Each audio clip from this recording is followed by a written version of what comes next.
Hello, you beautiful legends, and welcome to another episode of Ben and Joel Reviews. I'm Ben. And I'm Joel. And this is the podcast where we discuss movies, TV shows, and theatre. And whatever else we want. So please, sit back, relax, and let's dive in.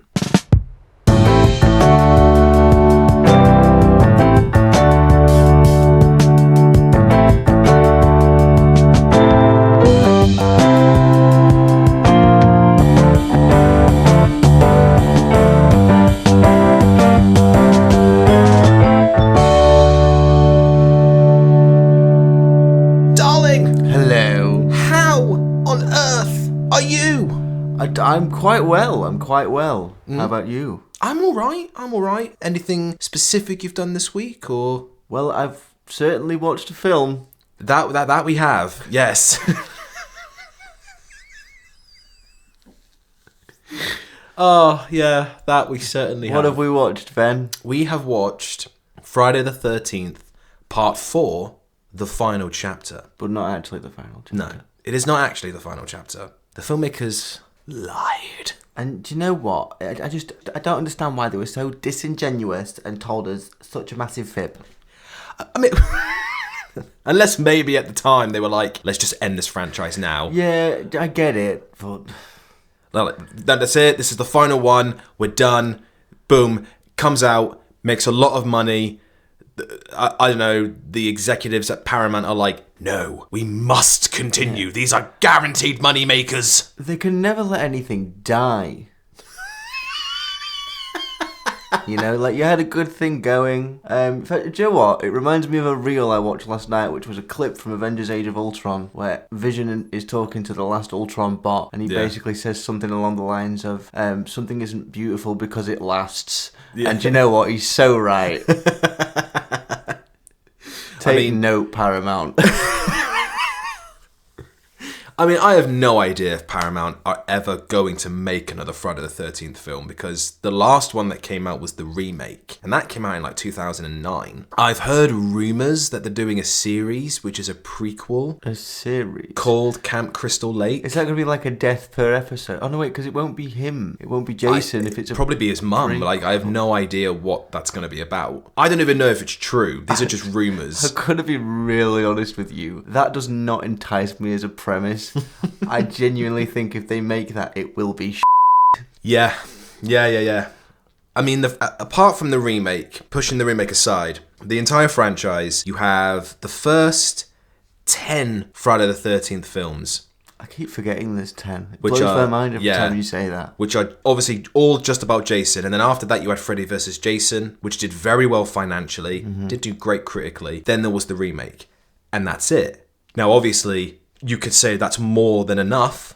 However, I know that they released a new Texas Chainsaw Massacre on Netflix, just called The Texas Chainsaw Massacre, which was also a sequel to the original, but it completely disregards all of the other original sequels, which is just very confusing. Oh God, all this lore. I know. I've watched it, by the way. It's terrible. It's really bad. It adds nothing to the lore of Leatherface. Halloween did the same thing. In 2018, they made Halloween, which was a sequel to Halloween, and disregards all of the other original sequels. That one was actually okay. Why bother? Because then you're just making all the other films that you've made completely pointless viewing. If you're just totally changing the canon. I don't know if it's like these studio execs' way of like, let's just completely reboot the franchise. Yeah, and I can get wanting to revive something, but maybe just start from scratch. Yeah. If you want to revive something, start again. Don't be like, oh, we want to keep this one. Like, that's weird. Yeah, I never understood that. The Exorcist did it as well with Exorcist Believer, and I thought Exorcist Believer was terrible. No other Exorcist film has managed to top the first one. So I don't know if at any point they're going to do that with the Friday the 13th franchise, whether they're going to make a Friday the 13th, which is a sequel to Friday the 13th, but disregards all of the other 9 sequels and do something completely different. They should let me do it. Okay. Let me reboot the franchise. How would you reboot it? Basically, my first film that follows up, it would just be a recap of the first with an extra scene tacked on where Camp Crystal Lake just blows up. Right. And then the title card, The End, will appear. No, that makes it sound like I don't like the franchise. I do. But do you know what? It can do better. It can do better. The thing is, I don't disagree. Like, these films are very fun to watch. They're very tacky. They're very corny and over the top and cheap, which kind of does make them charming. Yeah. But I know what you mean. Like, there's so much room for improvement.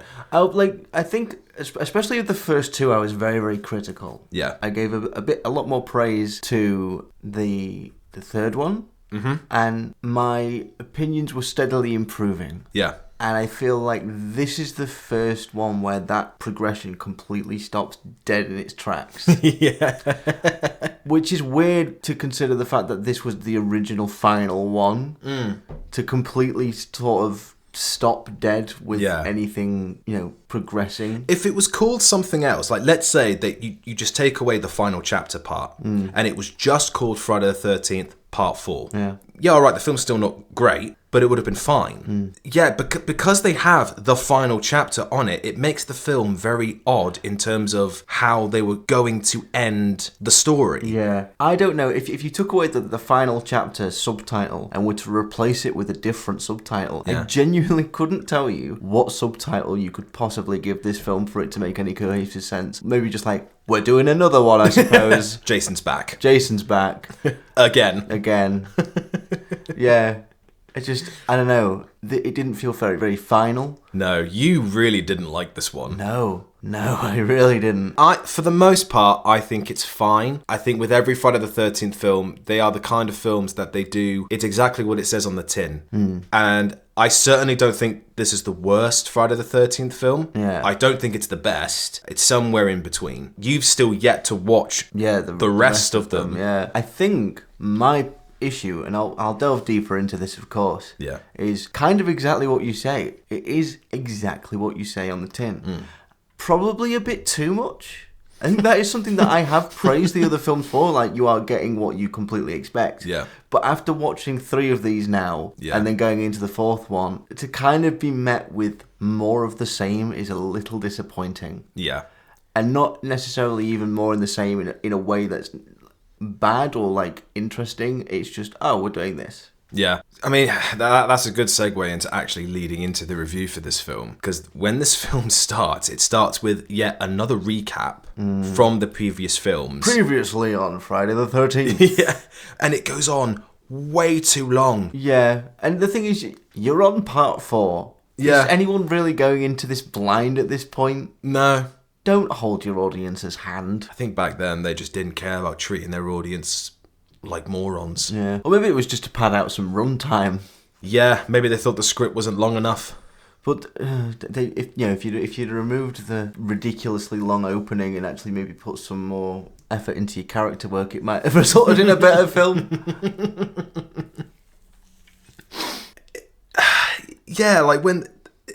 It's the way the title comes up as well during that title sequence, and there's like a big explosion. Friday the 13th, the final chapter!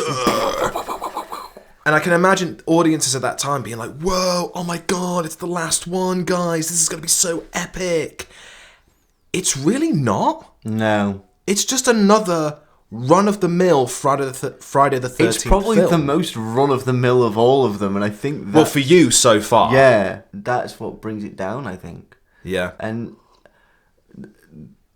the tone is set fairly immediately. I mean, they do the thing where they've added like an extra scene which is basically supposed to be the end of the last one, part 3, at the barn, and then they kind of get rolling straight away with trying to find a way to bring Jason back.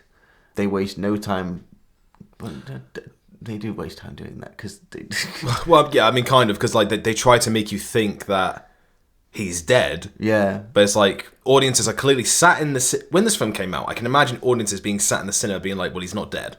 Because we've paid tickets to come and see this film. Yeah, if he actually is dead, there's no movie. Yeah, it's just 5 minutes of just the cops taking his body to the morgue. Yeah. We see the creepy doctor, Axel, flirting with his girlfriend in the morgue around dead bodies, and then it just ends. Yeah. Or it's just like an hour and a half of footage of older people that kind of live local to the area going, have you heard about this Jason guy?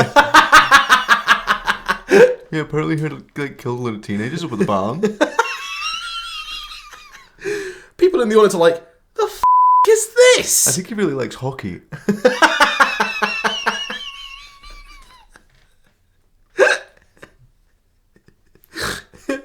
I want to watch that. Really? Yeah. You would rather watch that Yeah. than just a corny... It's like Friday the 13th version of Gogglebox. Friday the 13th, Part 4. The Locals. The Locals. Coming soon to a theatre near you. Rated PG. It would be PG as well. It wouldn't be an 18. Be like Sandra going, I can't believe he killed all those people.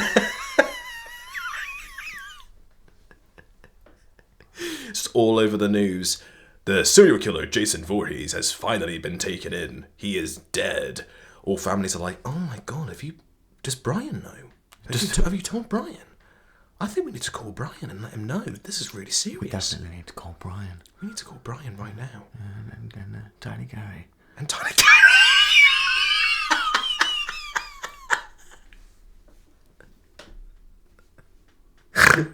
Tiny Gary. Tiny Gary. Tiny Gary. So, I mean, yeah, like after the recap and the misleading title, and the cops come onto the crime scene and they take Jason's body to the morgue, we're introduced to such a weird character who was called Axel. Axel. I think anyone called Axel is weird. Yeah. You're named after a part of a car. Do you have a sibling called Tyre? Sorry, I don't actually mean that. I'm just taking the... Why would your name be Tyre? Could you imagine? Why would your name be Axel? Axel sounds more like a name than Tyre. I just always think of car Axel. I don't know what to... Maybe I'm just dumb. Maybe I'm the dumb one. I'm Axel, and this is my brother, Tyre. Oh, don't you mean Tyler? No, I meant Tyre. Sometimes you just have to pump air into his ass. What the What the then?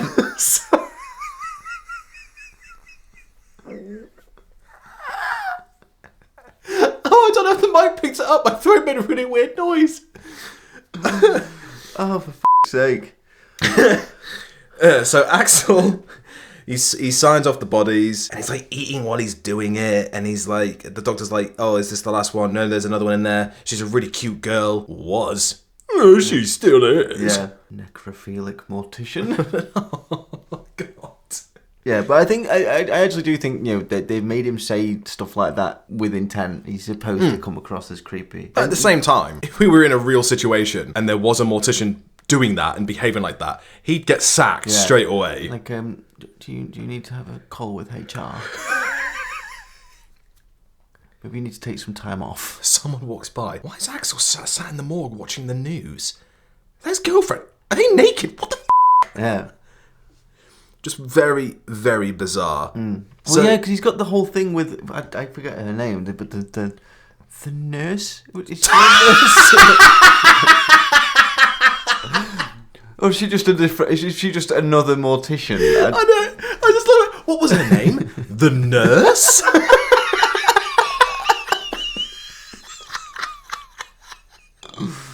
I don't remember. It's in my notes somewhere. Oh, God. I can't remember her name. Just like random nurse. Yeah. Who... She's like kind of being flirty with Axel. He's like, oh, meet me in the morgue at this time. How romantic. And he's like watching a video of these women dancing erotically. Again, in the morgue. And then they like start making out. Yeah. Well, no, she's coming to watch the news. She's like, I'm just here to watch the news. Why the right? Would you be like, I would like to watch the news, so I'm going to go and watch it in the morgue. Of all places, just go home. Yeah, just sort of like laughing and joking with like the corpses around you, just being like, typical politicians. Am I right, Jimmy?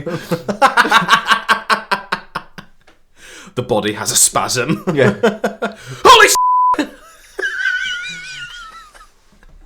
madness. I love watching the news in the morgue. I mean, who doesn't? For some reason, I can just see the writers being sat in the writer's room, being like, right, they think Jason's dead. They take his body to the morgue. He's in the morgue, and that's when he suddenly rises up. But what are the other characters doing in the morgue? I know. We'll have them watch the news, watch some erotic dancing, and start making out while surrounded by dead bodies. Sounds like a great way to spend a Friday night on the 13th. Yeah, like, would it not bother them? Like, we're about to engage in sexual activity by dead bodies. Do you know what I mean? Like, do you want to bone by the stiffs? And the dead bodies as well.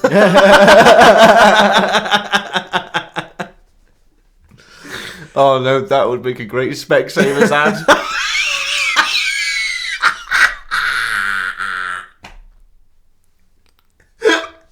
I'm over here, Axel.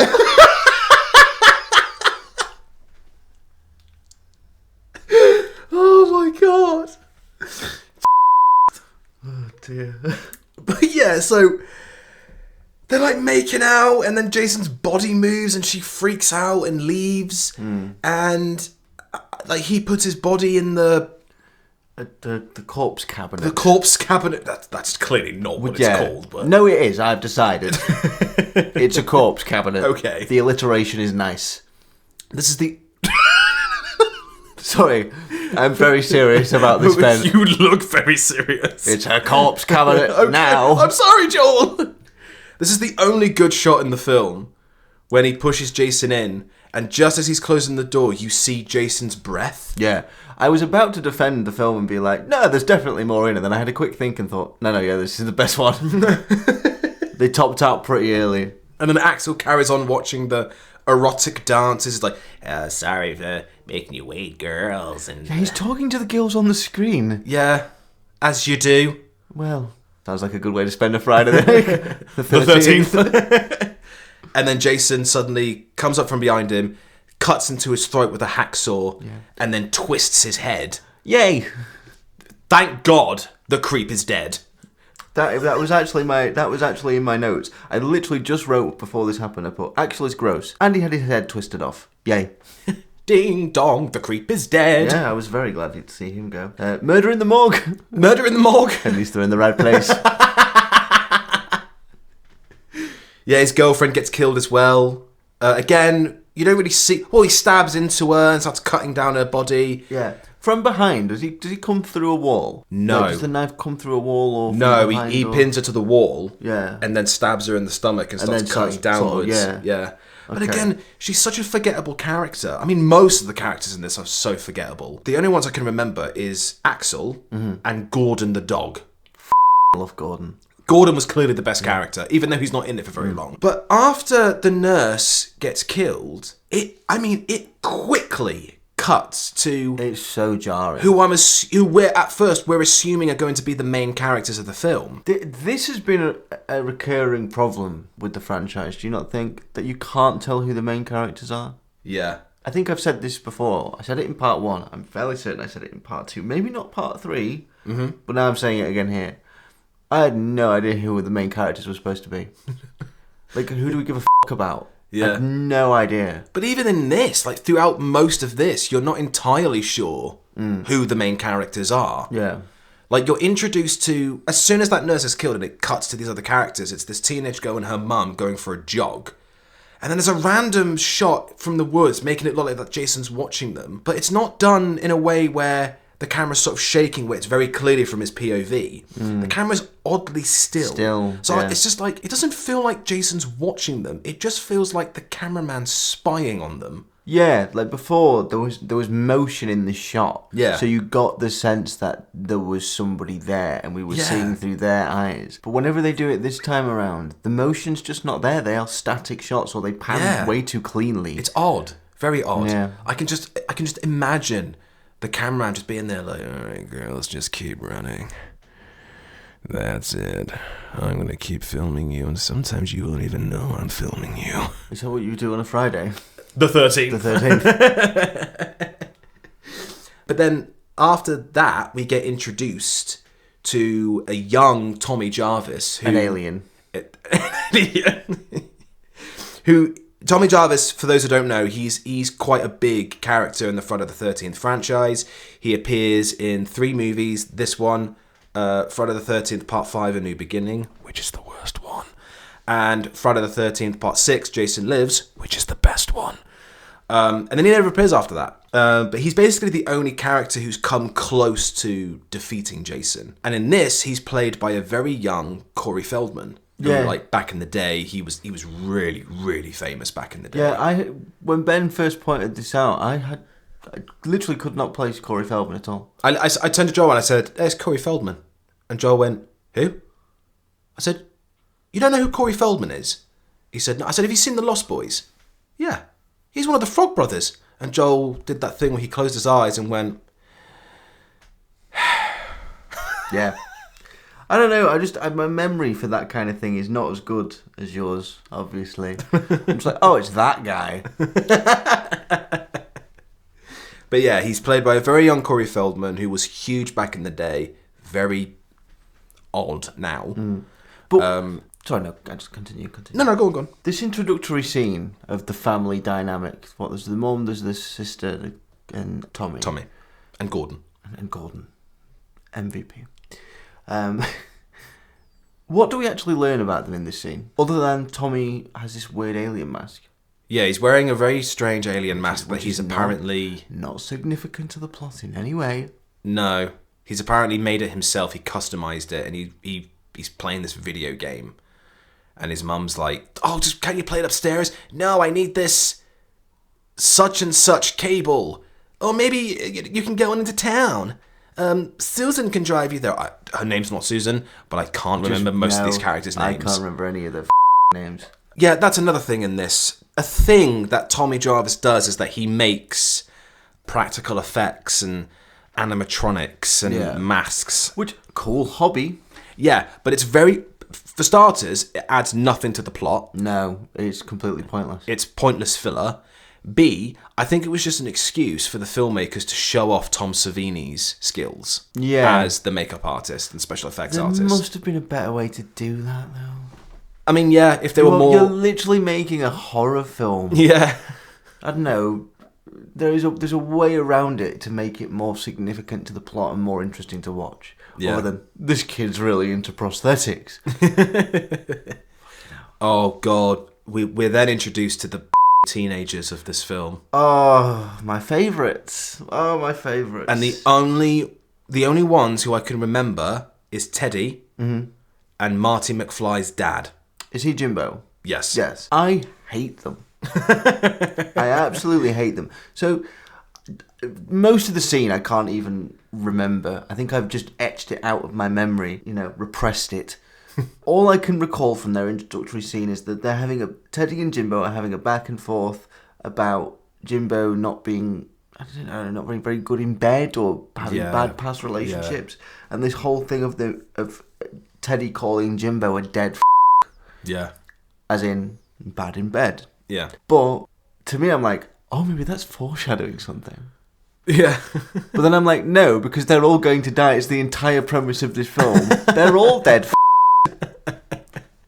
I love the thought of you sat there being like, dead wow, that must be foreshadowing that one of these characters are going to die. Yeah, I was thinking about it way too deeply, like some pretentious being like,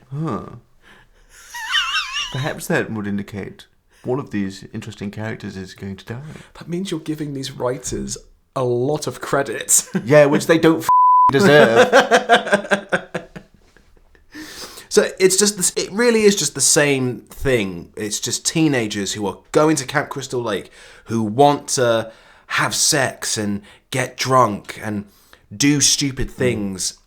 And there's always one female character who is very slutty and sexual, and then there's always another female character who is the virgin of the group. Yeah. You pointed this out, and we'll probably touch on it a little later, but Ben, while we were watching, pointed at this one character and was like, I don't know her, but I'll call her the Virgin. And I was like, why? Why are we calling her the Virgin? How do we know she's a virgin? And you were just kind of like, well, it's implied. It's very clear that she is clearly... Yeah, it does kind of come up later in the film, but at that particular moment, I had no indication that that's what she was. And I started to think to myself, why would that be? Why is there a like there's always the virgin character in these films? Why is that the case? And then I thought about it, and maybe it's something to do with like the whole kind of sacrificial virgin thing in like like some like more probably deeper, more well thought out horror. Yeah. And they're just kind of running with that trope, but they don't really have anything to do with it. Ow, sorry. Hell. I hit my hand on the desk. Call an ambulance. Oh, God! We've got to remember, this came out in 1984, so I don't think it was such a prevalent cliche then. I think the cliche was starting to be birthed. Okay. I don't know why I described it like that. Funny because we're talking about virgins. The Immaculate Conception of the Virgin trope.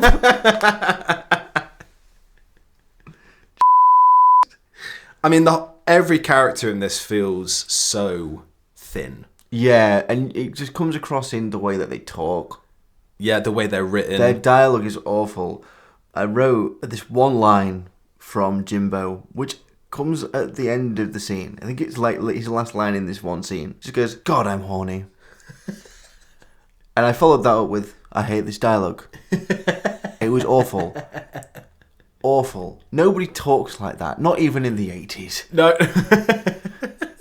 That's it. Like, he just rubs his eyes, doesn't he? He goes, "God, I'm horny."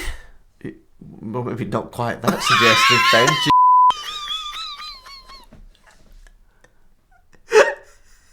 Sorry, I didn't realise we were doing a review for The Hub. I'm frightened. You should be.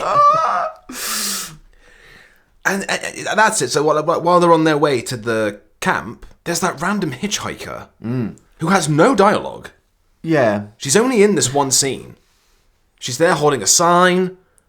She starts eating a banana. Yeah. It says "F*** you" on the back of the sign when they don't pick her up. Yeah. Probably because she knows people won't pick her up. Because she probably knows she shouldn't be hitchhiking. The dumbass. Yeah. We said this in the first one. We did. Yeah. You should never hitchhike. It's really dangerous. But if you do hitchhike, always make sure you've got a banana. And always make sure you put on the back of a sign, "F*** you." But wait, once she shows them the "F*** you" sign and she sits down and she just starts eating a banana very randomly, and then Jason suddenly appears and stabs something through her neck, and she squeezes life out of the banana, and it just looks like a limp penis. Yeah, it should come back to Jimbo after that shot going, "God, I'm horny." That entire bit was pointless. We don't needed to see the hitchhiker. I mean, was it a reference to the first one? Maybe, but I think you're thinking too much into it. No, yeah, so do I. I genuinely believe she was simply just put there to be killed by Jason. Yeah, but it's hardly a novel kill.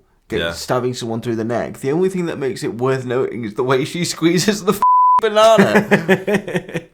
So just a total waste of time. God. And we see, I can't remember if it's before or after this. We see the Pamela's grave. It's while they're on their way to the camp. Yeah. And this is the only time we see anything that's even remotely to do with Pamela Voorhees. And we just see her gravestone with her name immaculately engraved in this gravestone. Who buried her? Yeah. See, I wrote this in my notes, but I misspelt buried. And it's just, hurried. Who hurried her? Which sounds way better. Just get in, quick. Pamela, get in the grave. She can't move, she's dead. Yeah. Well, pick her up and get her in. So that's a nice little reference. That's a nice little nod. Yeah. Just to remind people, like, that's Jason's mom. He's got it going on. Yeah. But then they get to the cabin. Do you know what? I'm going to get bits of the film mixed up, but I don't care because they're all connected. They're all linked. So, and obviously I'm keeping track of time as well. You've got the scene where Tommy is gone to bed and he's looking outside the window and he sees the really slutty girl stripping. Oh, and he starts getting all excited because he's like, "Oh my God, I'm going to see a pair of for the first time. Oh my God." Excuse me. And he gets a bit too excited. Yeah, and he starts like, the only way I can describe it is, I can't remember what cartoon it is, but there's like a cartoon dog at like a cabaret show at a table, and then there's somebody dancing, and he goes like, "Awooga," and he starts like hammering. Oh the yeah, tail. Do you know what I'm thinking of? Yeah, I know what you mean. I don't know what it is. I don't know where. what I know what you're referring to. But that's kind of how he behaves. Kid. He's like jumping on his bed and kicking his legs about. He's like, yeah. And don't shame the boys like that. We don't want the girls to know that's how we react when we see. What? Still to this day, that's how we react. You can't tell them, Ben. We have to do it privately when they've left. So there's that happens, and then there's a scene where, like, Marty McFly's dad puts some music on. I'm going to keep referring to him as that because he is the actor who plays Marty McFly's father in the Back to the Future films. He puts some music on, and he's like, he asks this girl to dance, and she's dancing fairly normally. Yes. He is dancing like he's having a stroke. He must have just had some really good ecstasy.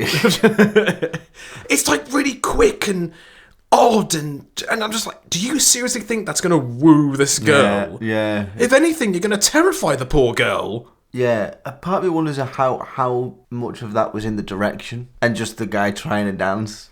Although the director was like, just go with it. Just do something crazy and do something weird and zingy and bizarre and outside the box. Zingy?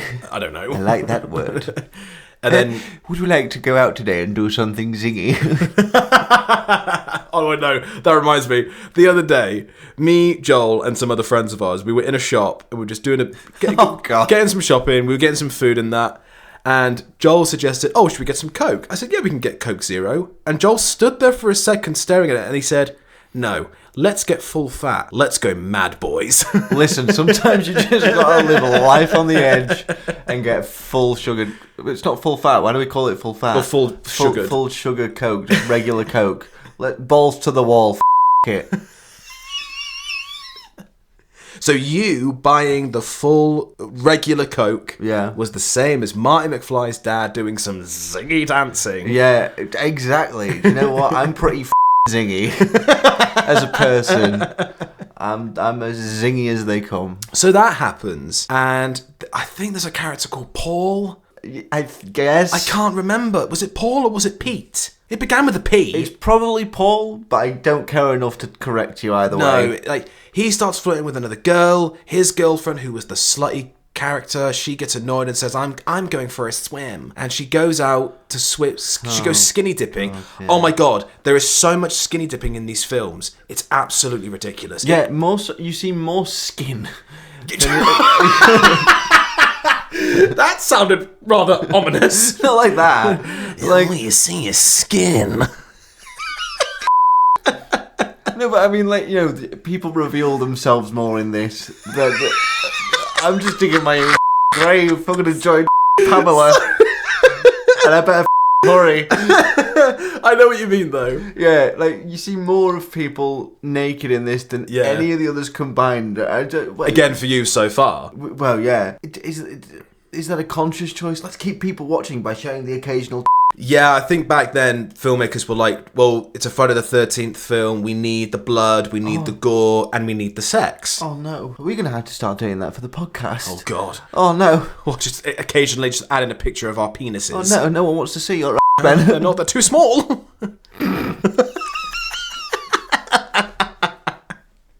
I realised when I said that after what you said. It's a bit weird. I have tiny cheeks. Yeah, you just get like really slim in the centre.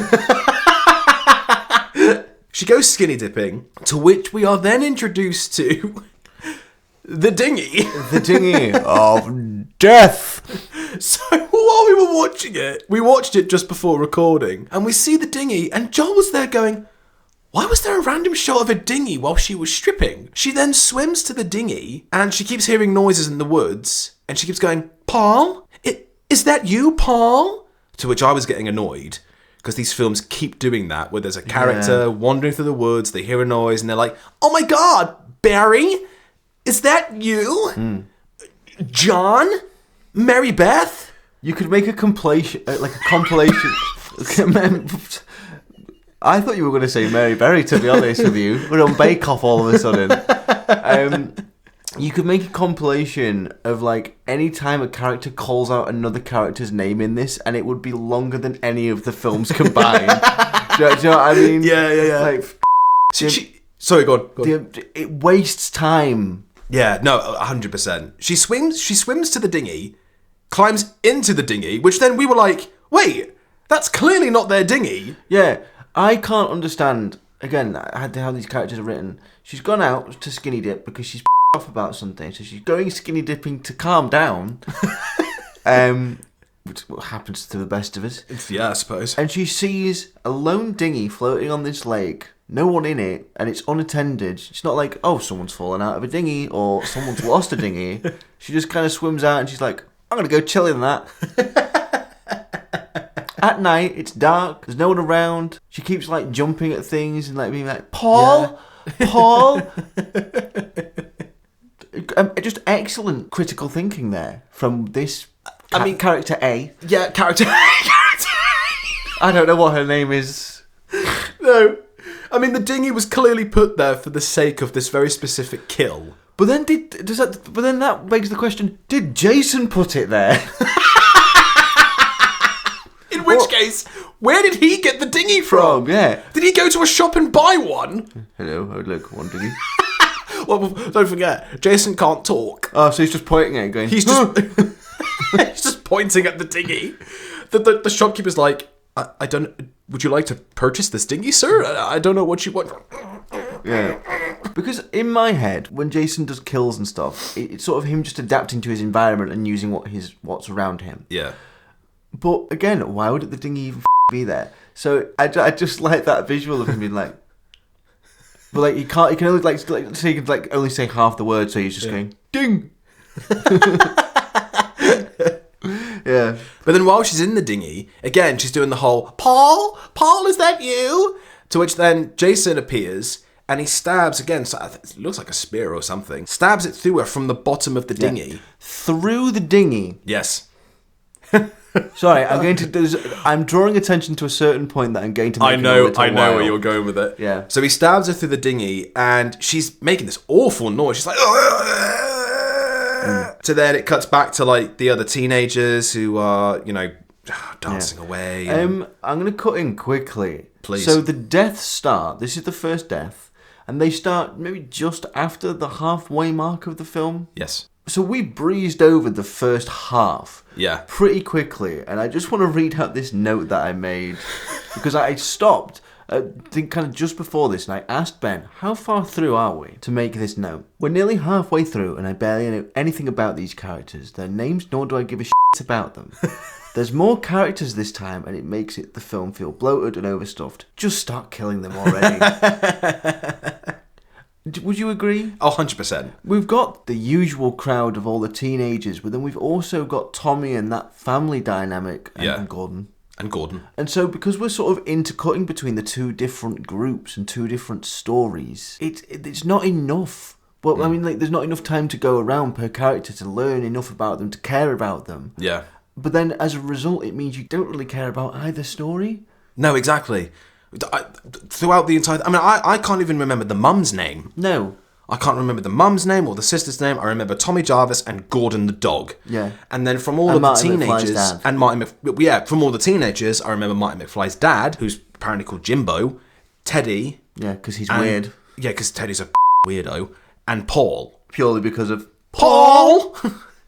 But then Paul goes out and he sees the dinghy. Yeah, and he goes towards it as well. Yeah. Didn't you want to come back to this? The fact that Jason poked through the dinghy. Yeah, I will circle back. So with the character A, he punches through the dinghy into her to kill her. Yep. Right? And then Paul, he...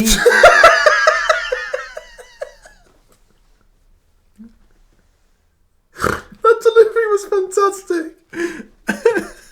So Paul dies... Getting a harpoon to the nuts? Yeah, it looks that way. Yeah. Haven't we done a harpoon death before in the last one? I believe so. I mean, it probably didn't... I think it killed a girl last time. It was a headshot. Shot it in her eye. Yeah. Yeah. So, I guess we haven't seen someone take a harpoon to the... But feels a little repetitive, but okay, whatever. That's something you're going to have to get used to when we're watching the rest of these films, that they do tend to get very repetitive. Yeah. Thankfully, Friday the 13th Part 6 is the best one. It's the most original, and that one is definitely the most entertaining. But apart from that, they do get very repetitive. Yeah. See, this is what I was starting to give the franchise praise for, sort of making the deaths more novel. And a bit more interesting. And now it just feels like they're sort of treading old ground. Yeah. It feels like they're just, that the writers and the producers are just like, right, what did the previous films do really well? Let's just basically steal from them and try to have our own tiny little spin on it, basically. Yeah, but it's just not enough to get me interested. No, not at all. So Jimbo has sex with this girl, and Teddy is... Oh, the virgin girl goes off with Orange... Or Tangerine. We don't know the guy's name. They go, good night, teddy bear. Oh yeah, the virgin. Hate them. The virgin girl who is in love with this other guy, Tangerine. She walks by Teddy and she's like, good night, teddy bear. And they hold hands for an uncomfortably long time. Yeah. And I'm like, it's weird. What's going on there? Yeah. And then they leave, and basically Teddy's on his own, and he's just watching. He's found this projector? Yeah, of like old-timey Yeah, like silent movie. Like Charlie Chaplin had OnlyFans. How would OnlyFans even work back then? I don't know, but they'd find a way. That little pencil mustache. Oh. Charles.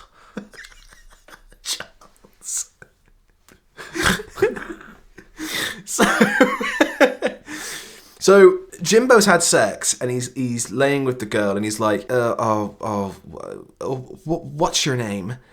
Am I a dead? And she's like, no, you were incredible. And then he's like, he does that weird laugh. He's like, yeah, it's really really? Weird, yeah. And then he runs downstairs, and he sees Teddy, and he goes to get a corkscrew. Oh my god. And he's like, hey, Teddy, where's the corkscrew? You missed over something so... Right. Go on. So when Jimbo comes downstairs, he's holding the girl's panties. Oh my god, yeah. And he hands them to Teddy, as almost as to say, well, I'm not a dead now, am I? Yeah. Right. But here's a line of inquiry that went through my head. Why did Jimbo give Teddy panties? Why did Teddy congratulate Jimbo? Why did Jimbo not take the panties back? Yeah, Teddy just keeps the panties. But the girl's going to know where they've gone. She's going to try and get dressed in the morning and go, Jimbo, where the is my underwear? And Teddy's got them. Yeah, he's just sat there watching silent movie holding another girl's panties. Teddy is a sex offender. Yeah, it's not a good look. No. So Jimbo's gone to the kitchen. He's trying to find the corkscrew. He's like, hey, Teddy, where's the corkscrew? Jason stabs the corkscrew through his hand, and he rams this butcher knife into his face. Yeah, I think this is probably the most brutal of all the deaths. Probably Yeah. the one that I like the most. Yeah. But I think I like it because of how the knife stops in his face. Yeah. Like it's not a clean cut. It No. like hits with force, but then stops dead where it's clearly hit bone. Yeah. And the way the blood is just spewing out Yeah. of the wounds. Yeah, and the sound of it's really like boom. And the way Marty McFly's dad is like shaking as it's in him. Like, that was very well done. Very well done. Yeah. We're focusing on the teenagers a lot. Mm-hmm. There's also Machete Man. Oh my, yeah. So yeah, the Tommy and his sister bump into a guy. Yes. So the car breaks down, and then there's a guy who helps them fix the car, and then they go to the house. Yeah. I don't know his name. He's just Machete Man because he's got a machete. And he's like camping in the woods, and then there's the scene where he gets confused by his own campsite. Campsite, yeah. But is it his own campsite, or were we just not paying attention? I don't know. But, like, he says originally that he's hunting bears, and Tommy's like, you can't hunt bears around here. Don't know why Tommy would know that. But then she makes Tommy fix the car. Yeah. Why is he's a child? Child labour. So he knows how to fix a car. You know how to exploit child labour, Ben, because we get children to edit the podcast. Right. Full disclosure, we don't actually do that. Yeah, for legal reasons, we definitely don't. No, Joel, stop it! Silence, Jeffrey! Ow! Please stop hitting me, sir. Okay, Jeffrey's clearly from Oliver.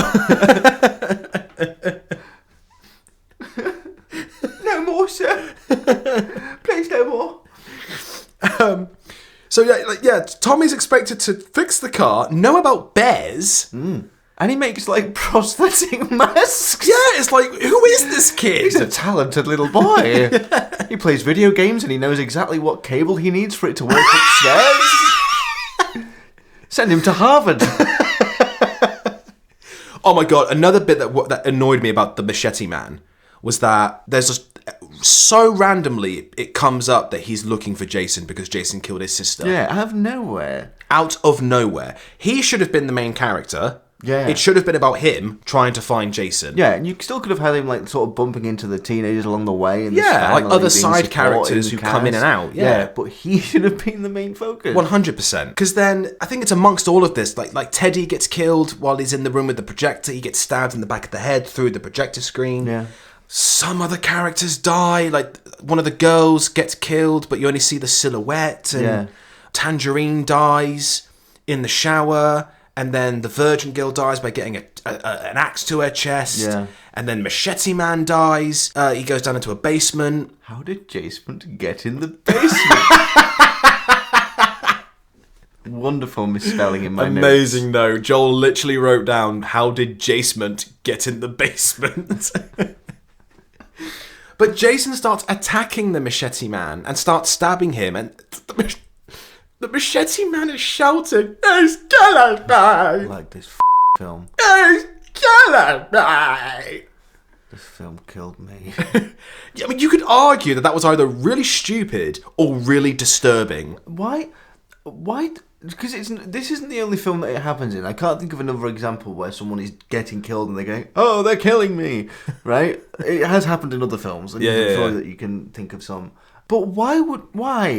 Why is he's killing me? Why is that, or like I'm dying, the thing that you say instead of ow? Or just screaming or being like, help me? I mean, you can argue that it's a really stupid line, but like, yeah, all right, why are you shouting he's killing? Yeah, no, we can see that. But at the same time, I don't know if it's kind of disturbing where he's aware that he's being killed and he's like, "Oh, that is killing." Sorry. That was a wonderful impression. I'm quite impressed. And there's that scene from The Expendables 2 where like Liam Hemsworth gets stabbed by Jean-Claude Van Damme, who back kicks a knife into his chest, and then Stallone runs up to him and he's like, "Hey, kid, are you okay?" And like Liam Hemsworth's on the floor and he's going, "I'm dying." So just that's blunt though. I'm dying. I'm dying. Hello there, sir. I'm dying. That's what Machete Man was doing. "Oh, hello, Jason. Oh, Jason, you're killing me." Oh my giddy Oh aunt, my it appears that goodness. You are killing me. Maybe you just told me a really funny joke.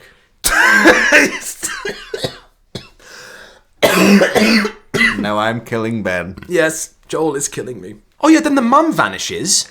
Yeah, where the did she go? Right, again, it's very possible that we weren't paying. We were either not paying attention or by the this mum point. genuinely just vanished. There's a Maybe. shot where she looks behind the camera and she's like, and I just wrote down, so she got scared by the cameraman. Yeah, she's Again, he's lingering. He's there going, "I can see you. I'm filming you.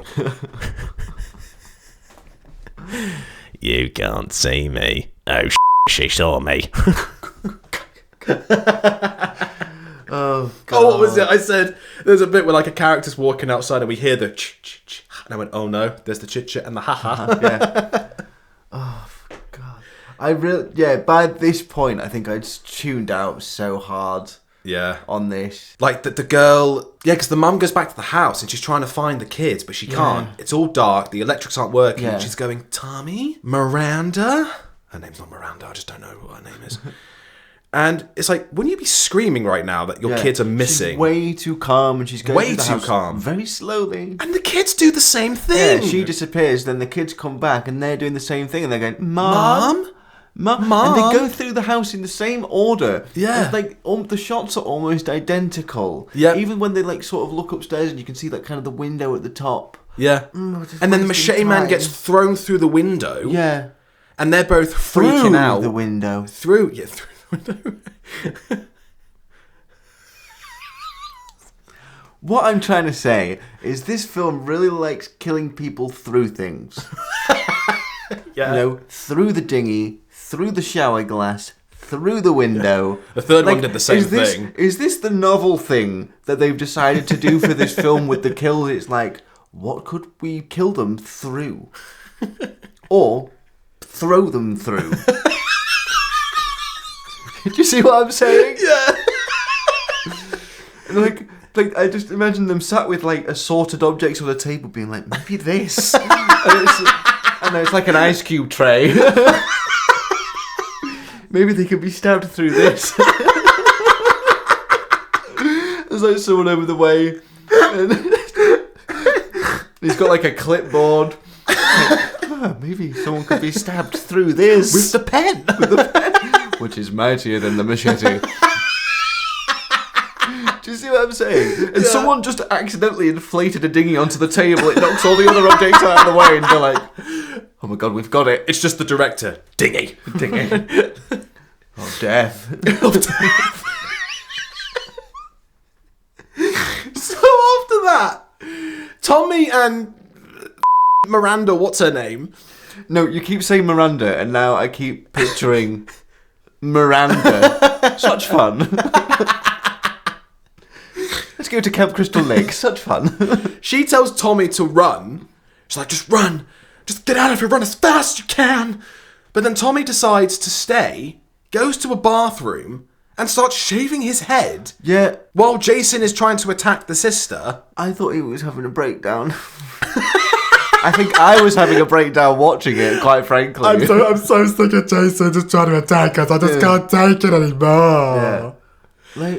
And then he comes downstairs, bald, wearing a specific outfit, looking like Jason when Jason was a child, I'm assuming. And he goes, Jason, don't you remember, Jason?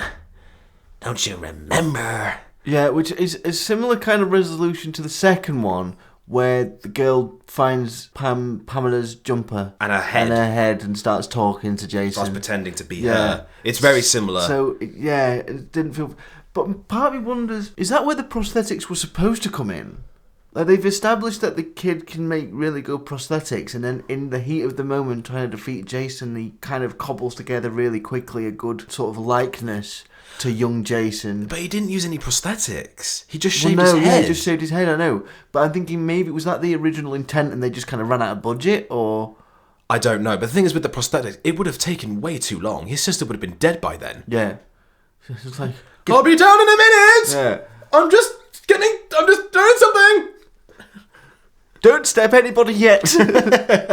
Jason! Wait, if I shout his name, he'll stop. Jason! Don't you remember, Jason? Jason!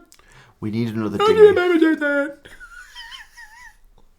Wait, what did he say? We need another dinghy. It's like... How did he know that would work? I don't know. It would have just been a stab in the dark. But like, I don't know. He must have clearly just taken a chance. But then what is it that triggered that thought of going, oh, I know how to stop him? The only bit we get is like he's That reading the newspaper article. that he gets from Machete Man. Yeah, and that's all we get. Because doesn't it turn out Machete Man is related to an old victim? It's never specified. It's never I cleared. swear there's some mention where he's like, oh, Jason killed my sister or something. But then we don't know who the sister is. No, yeah. Again, unless we weren't paying attention. Which is quite likely. Yeah. But even then, with Tommy looking at that image of Jason in the paper, still, how would he have known that him making himself look like young Jason would have worked? It's not even that good of a likeness. He just No. shaves his head. He just kind of looks like him, and he's just there going, Jason, don't you remember, Jason? Remember what? And Jason's just there, like, staring, clearly in, like, some kind of trance. And that's when the sister knocks the mask off with the machete. Yeah. And we see Jason looking like a weirder version of Sloth from the Goonies. It's probably the best effect of the entire film. I would say that Tommy's prosthetics are better than Okay, way no, Jason yeah, that's a good point. looks. Yeah. And then she rams the machete in his head. He falls. His head's like sliding through the machete, which is quite a cool effect. Yeah. And then, like, her and Tommy are hugging, And he's like, oh God, Tommy, oh God, Natalie Portman. And then he sees Jason like flinch. Yeah, that fake out thing of like, oh no, you thought he was dead, but he's not. Surprise. Yeah, and then Tommy goes nuts. Yeah. With the machete, smashing Jason with go, die, die, die. Sounded like Palpatine then. You did. No. Unlimited power. But no, yeah, Tommy just snaps. Very randomly. Yeah. All because Jason flinched. And then they hug, don't they? Like, once they're like, okay, come on, Tommy, he's dead. They hug. And then the camera stays on Tommy. And he's like, got his eyes closed. And then he suddenly opens his eyes and he's looking directly at the camera. Yeah. And he looks very ominous. Which is weird. And then he does that again at the very, very end. Yeah. In the hospital when he gets to see his sister. Yeah. To me, that would suggest that they're setting up Tommy to take over the mantle. But then why would that be if they were intending that to be the last one? I don't know. Or maybe some studio interference of some kind where it had already been advertised as the final chapter and then they've tacked this last scene on at the end to make it seem like there'll be maybe Tommy will now start murder. You know? I don't know. I mean, yeah. So, this film is all over the place. Yeah. Like, if the deaths had maybe been a bit more unique, I could have given it some more credit. But like the music, there's no stepping up. The shot composition is worse than it's ever been. Yeah. Like there's no interesting angles. Like I gave part 3 a lot of credit for being a bit more creative with how it used its camera, and in this it just doesn't. Sometimes there's shots in motion that shouldn't be in motion. There's shots that are static that shouldn't be static. Some of the editing's all over the place. Yeah. Or like shots linger on too long, or cut too soon. So anything that I probably gave part 3 praise for is just not present here at all. And a lot of the deaths are still samey, or what can we kill somebody through? Yeah. And so there's just nothing new or different. There's no substance. I think I'd rather watch the first 3 again than watch this one. It's like it was just rinse and repeat. Yeah. Which makes it seem not very final. No. No. You know? Yeah. Because if you're doing a final entry into a franchise, you want to up the stakes as much as possible. Yeah. But they don't really do that. And they don't do anything to add to the lore either. No. So it just feels a bit pointless and falls really flat. Yeah. So with that being said then, what would you rate this out of 10? I don't want to be ridiculously harsh, but I think I can't give this any higher than a 4. Yeah. I was really disappointed. Yeah. I found it difficult to watch, genuinely difficult to watch, and not because it was bad. Because you understand the whole bad it's good concept, and sort of being able to poke fun at it, and sometimes that can be a positive thing that you can give something more of a praise for. Yeah. But it was just absolutely nothing new, rinse and repeat guff that I don't care for. Yeah. So 4. Yeah, I'm going to give it a 4.8. Again, I'm not giving it any higher than a 5. Yeah, 4.8 seems pretty strong to me. As I said, it's certainly not the worst Friday the 13th, but it's certainly not the best. It's very in between, maybe a bit more towards worst. You know, as you said, it's just the same stuff. It's rinse and repeat. It's following a lot of the same structure points as the previous 3 films. It doesn't add anything new or different. It's just another very simple, very cheap, run-of-the-mill sequel. It honestly just irritated me. Straight up. And the best part... I think this irritated you way more than it irritated... I didn't find it that irritating. Yeah, no, I found it really frustrating. Like, genuinely frustrating. It's upset something in me deep in my core. And, the highlight for me was Gordon, who ultimately... dived out a window of his own accord and killed himself. Or, again, were we not paying attention and it was actually Jason who threw him out? I like to think that Gordon just took his own life because he didn't want to be in a film that... He just got sick and tired of it. Props to Gordon. We like Gordon. Yeah. So, I think we're going to leave it there. Thank you very much for listening, as always. You. Let's hope the next one's better, Ben? I really wouldn't get your hopes high, Joel. Oh, God. Because in my personal opinion, the next one is actually the worst one. Oh, well, hopefully we'll have plenty to say on it, mate. Hopefully, yes. So, again, if you haven't already, please subscribe to our channel. It's always a huge help. Yeah. And also follow us on Instagram. And if you can remember any of the characters' names, please comment them, because I was so lost. Yeah. Or just make them up. Yeah, like we did. I mean, we were pretty much making them up as we went along. And then join us for our next episode, which is going to be a really special one. Exciting. Because we are welcoming our first ever guest on the show. Ooh. Not going to say who. You will have to wait and figure that out. It's Jason, isn't it? It's Jason. Oh no! He's already here! Oh no! I heard the chit-chat in the ha. Right, take care, my loves. Goodbye.